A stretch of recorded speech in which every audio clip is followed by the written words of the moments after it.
हाय, क्या आप भी नेक पेन से परेशान हैं?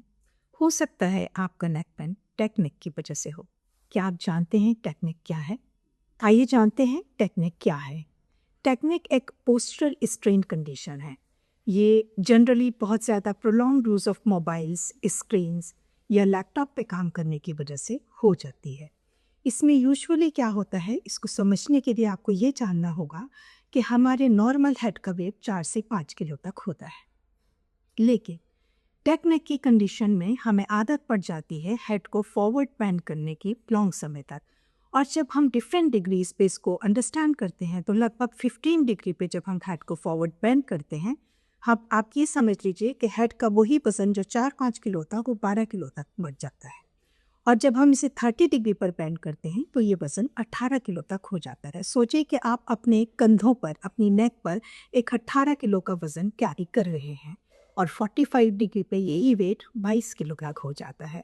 एंड 60 डिग्री पे आप लगभग 27 केजी का वेट कैरी करते हैं। जी, this extra load it causes cervical stress. आपकी सर्वाइकल स्पाइन की डिस्क में वीकनेस आती है, हर्निएशन होता है, मसल्स वीक होती हैं, नर्व्स में कंप्रेशन आने लगता है और पेन होने लगता है।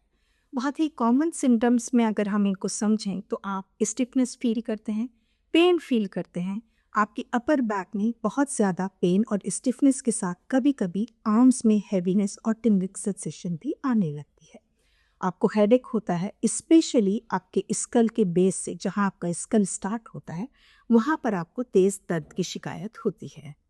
इन सारी कंडीशंस की वजह से नेक की मूवमेंट रेस्ट्रिक्टेड हो जाती है। जो फ्लो होता है मूवमेंट का, जो डिग्रीज होती हैं वो कम हो जाती हैं, रिड्यूस्ड मूवमेंट हो जाती है।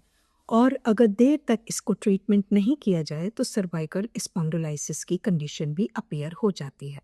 अगर हम इसे फिजियोथेरेपी पॉइंट ऑफ व्यू से समझने की कोशिश करें तो फॉरवर्ड हेड पोस्चर हमारे नेक के डीप फ्लेक्सर मसल्स को वीक कर देता है। उस वीकनेस से हमारे जो शोल्डर्स हैं वो भी राउंडेड होने लगते हैं और एक प्रोलॉन्ग डिसजनरेशन की कंडीशन अपीयर हो जाती है। सर्वाइकल नर्व्स कंप्रेस करने लगते हैं, साथ साथ जो ब्रीदिंग मैकेनिक्स है वो भी पुअर होने लगता है। आपको फटीग फील होगा, आप स्ट्रेस्ड फील करेंगे, आपका फोकस एंड कंसंट्रेशन रिड्यूस होता जाएगा। पर एक अच्छी बात यह है कि ये कंडीशन रिवर्सिबल है। जी हाँ, सही तरीके से अगर इसको असेस किया जाए, इसकी जांच की जाए तो ये कंडीशन रिवर्सिबल है। अर्ली सिम्टम्स को पहचानते ही अगर आप अच्छे फिजियोथेरेपिस्ट को अप्रोच करते हैं तो वो इसका असेसमेंट करके, करेक्शन करा करके, पोस्चर की करेक्शन करा के, आपके स्क्रीन हाइट का एडजस्टमेंट करा के कि आपको कितनी देर क्या चीज़ कैसे यूज़ करनी है, इस कंडीशन को रिवर्स करा सकते हैं। I'm Dr. Moni. I'm running a clinic in Vita 2 Greater Noida by the name of Dr. Moni's Healthcare. It is a multi-speciality clinic. Here we are treating naturopathy and physiotherapy related all conditions. अगर आप किसी भी इस तरह की परेशानी से जूझ रहे हैं तो आप हमें संपर्क कर सकते हैं। Keep following me for more informative videos. Next video में हम आपको वो एक्सरसाइजेस बताएंगे जिनको फॉलो करके आप खुद भी इस कंडीशन में हेल्प कर सकते हैं।